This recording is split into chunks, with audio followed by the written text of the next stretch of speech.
কেদাৰলৈ যোৱা ৰাস্তাটো এনেকুৱা ধুনীয়া মানে আমি অকমান ৰখিছো ৰৈ পেলাই মই এতিয়া অকমান ঠাণ্ডা খাওঁ আৰু আছে কিবা আমি ঘৰৰ পৰা লৈছো দেই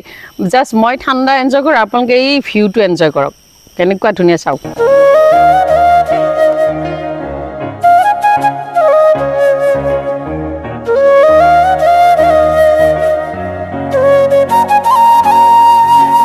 কেনেকুৱা লাগিলে কওক ইচ্ছা কওক কেনেকুৱা লাগিছে আৰু কোনোবাই যদি আহা নাই আহি যাব মানে হিল সাইডটো কেনেকুৱা মস্তি আৰু দেই কেনেকুৱা মস্তি কিন্তু মানে এনেকুৱা আবেলি টাইমত আহিব ৰাতি হলতো দেখা নাপায় ন বলক আৰু যাম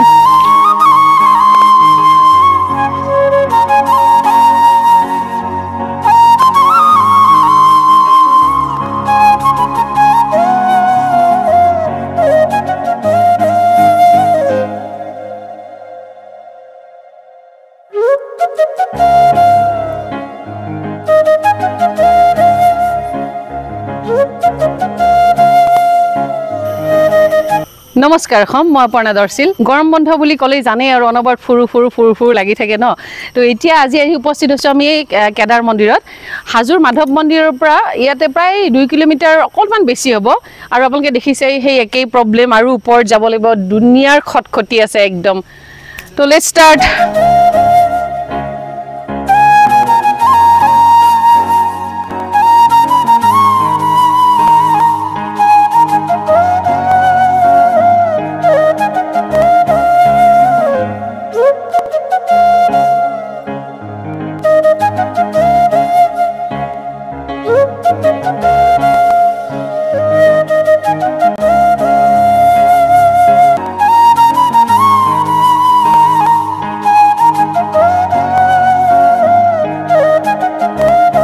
আধাখিনি পালো আহি আৰু আধা যাবই আছে ও মাই গড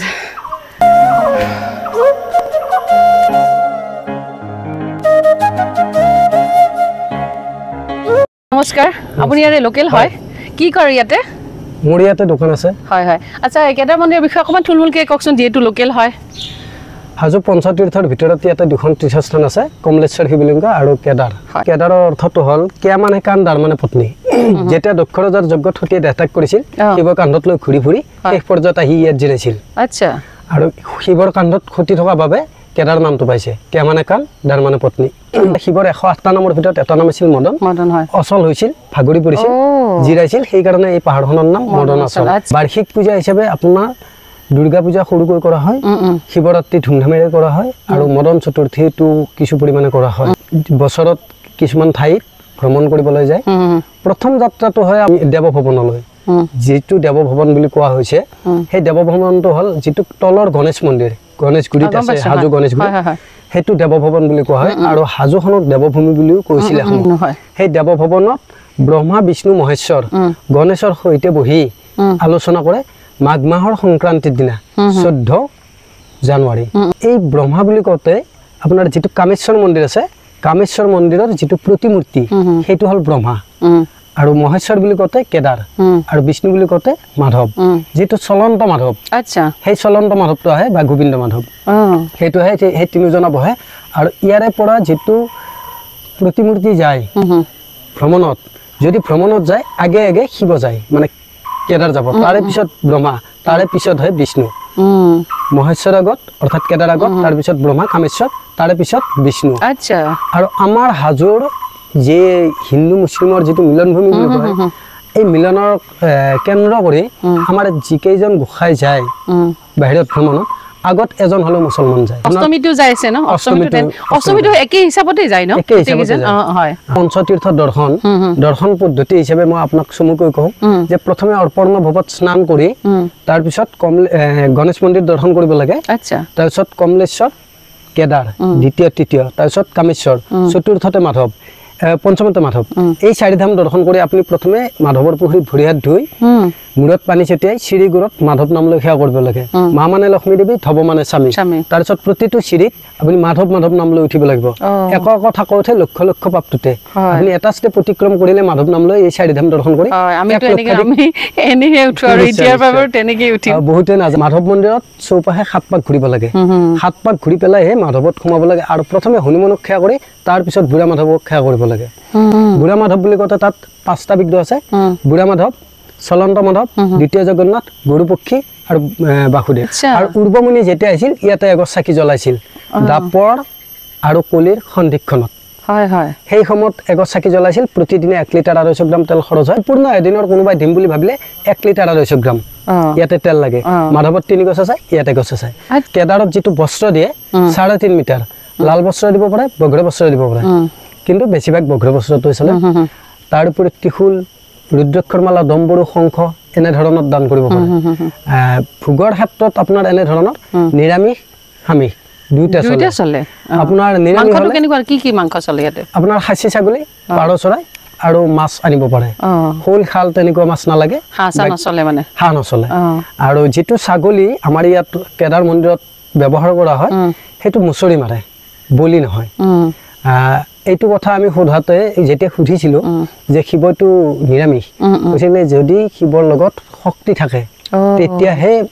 মাংসটো ব্যৱহাৰ কৰা হয় আৰু আমাৰ কেদাৰত অলৰেডি দুখন থাল ইউজ কৰা হয় এখন হল আপোনাৰ কেদাৰৰ আৰু আনখন হল কমলেশ্বৰৰ ইয়াতে সেই দুটা মন্দিৰৰ উপৰিও আন দুটা মন্দিৰ আছে চতুৰ্ভুজি পূৰ্ণাংগ কালগণেশ চতুৰ্ভুজৰ অৰ্থটো হল 4খন হাত পূৰ্ণাংগ মানে যেটো বস্তু সম্পূৰ্ণ ইয়াতে যেটো গণেশ আছে ভৰি পৰা মূৰলৈ সম্পূৰ্ণ আছে কালগণেশৰ অৰ্থটো হল যেটো গণেশৰ লগত নিগনি নাই সৰ্প আছে সেই গণেশটো হল কালগণেশ হেতু দৰ্শন কৰিব পাৰে তাৰ উপৰি লগতে আছে দুৰ্গা মন্দিৰ 1774 খ্ৰীষ্টাব্দত লক্ষ্মী সিংহ নামৰ ৰজা এজনে আনি ইয়াতে প্ৰতিষ্ঠা কৰা বুলি এটা মতবাদ আছে মদনাচল পাহাৰত 4 ধামৰ উপৰিও বুদ্ধিদ্ৰুম নামে এডাল গছ আছিল যত বুদ্ধদেৱৰ মৃত্যু হৈছিল বুলি জনবিশ্বাস আছে মানুহে বিশ্বাস কৰে সেই গছডালৰ অৱশিষ্ট অংশখিনি আছে তাৰ উপৰি আমাৰ চেনেলত দেও আছে হেতু ভিডিও আৰু এইফালে আপোনাৰ কপিল মুনি আশ্ৰম আছে অৰ্থাৎ কেদাৰৰ পৰা কেদাৰত উঠুতে যিখন চিৰি পাব আপুনি তাৰে ৰাইট সাইডে কপিল মুনি আশ্ৰম আৰু চিৰি পৰা সিধাই গলে বৰখাল এই দুইটা ভিডিও আমাৰ দিয়া আছে আপোনাৰ চেনেলটোৰ নাম কৈ দিয়কচোন যিসকলে ধৰি লওক চোৱা নাই তেওঁলোকে চাই ল'ব পাৰে নিশ্চয় দেৱভূমি ব্লগ আৰু আমি ইতিহাসৰ ওপৰতে ভিডিও বিলাক বনাও ইউটিউবতে আছে হয় বিষয় ক'ব বহুত বহুত ধন্যবাদ ইমানখিনি নজনা কথা জানিলো বহুত বহুত ধন্যবাদ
ভিতৰত ভিডিঅ'ৰ বনোৱা নিষেধ আছে গতিকে আমি আপোনালোকক ভিতৰখিনি দেখাব নোৱাৰিলোঁ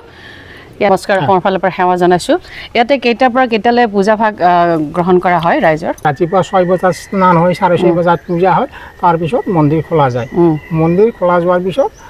6:30 বজাৰ পৰা 1-1:00 বজালৈ ভোগ হোৱাৰ আগৰ সময়খিনিত যাত্ৰীবিলাকে বাবাৰ দৰ্শন পায় আমাৰ বাবাক থাকি ৰখা হয় এইটো কি কাৰণে থাকে অৰ্ধনাৰীশ্বৰ জ্যোতিলিংগ মহাদেৱ পাৰ্বতী গংগা একেলগে আছে স্বামী স্ত্ৰী একেলগে থাকে বাবাক থাকি ৰখা হয় এইটো ভোগ দিয়াৰ পিছত আৰু বাবাৰ দৰ্শন নাপায় ন মানে কোনোবা যদি দৰ্শন কৰে তেতিয়াহ'লে মানে ভোগৰ আগে আহিব লাগিব হয় আহিলে দৰ্শন পায় পিছত এনে প্ৰণাম কৰিব পাৰে মানে যিটো এনেকে ঢাকনি দিছে আমি এতিয়া দেখা নাপালো বাৰু যিটো আমি দেৰিকে আহিছো হয় ভোগ দিয়াৰ পিছত বাবা শয়নত থাকে সন্ধিয়া আৰু পূজা এটা হয় তেতিয়া পূজা কৰা যায় যাত্ৰীবিলাক বাহিৰত থাকিব লাগে সন্ধিয়া পূজা থাকিব নোৱাৰে ভিতৰত থাকিব কি কিহৰ মন্দিৰ হয় এইটো দুৰ্গা মন্দিৰ এইটো মানে মেইন মন্দিৰ এইটো মেইন মন্দিৰ এইটো থাকিল দুৰ্গা মন্দিৰ আৰু এইফালে আৰু তলফালে দুটা মন্দিৰ আছে কেদাৰ মন্দিৰৰ পিছফালে এইটো কমলেশ্বৰ মন্দিৰ শিৱ মন্দিৰ আৰু তাৰ তলত আৰু এটা মন্দিৰ আছে গণেশ মন্দিৰ এইটো চতুৰ্ভুজ গণেশ কাল গণেশ বুলিও কয় সেই গণেশৰ মূৰ্তিটোৰ এটা সৰ্প আছে সেইকাৰণে কাল গণেশ বুলিও কয় এইটো পুখুৰী আছে এইটো শিৱকুণ্ড শিৱকুণ্ড বুলি কয় এইটোৱে হ'ল শিৱকুণ্ড বহুত ঐতিহাসিক পুখুৰী তথাপিও অলপমান ইয়াৰে মেৰামতিৰ বহুত দৰকাৰ আছে অলৰেডি আমাক কৈছে যে তেওঁলোকে বহুতবাৰ ক'লে কিন্তু এতিয়াও একো হোৱা নাই গতিকে মই এইটো ভিডিঅ'ৰ জৰিয়তে অনুৰোধ কৰিলোঁ যাতে ইয়াৰে কিবা এটা ব্যৱস্থা চৰকাৰে অনতি পলমে কৰে বহুত যিহেতু ঐতিহাসিক পুখুৰী অকণমান আৰু ভাল হ'লে বেছি ভাল লাগিব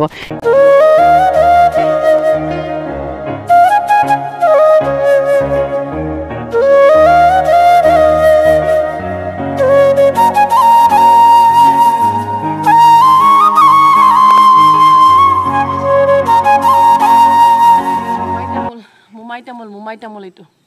এইটো মানে এইটো আমি পাৰ্মিশ্যন লৈছোঁ দেই দেউৰ পৰা পাৰ্মিশ্যন লৈছোঁ তেওঁ কৈছে যে এইবিলাক অকণ খাব পাৰা তো আমি খাইছোঁ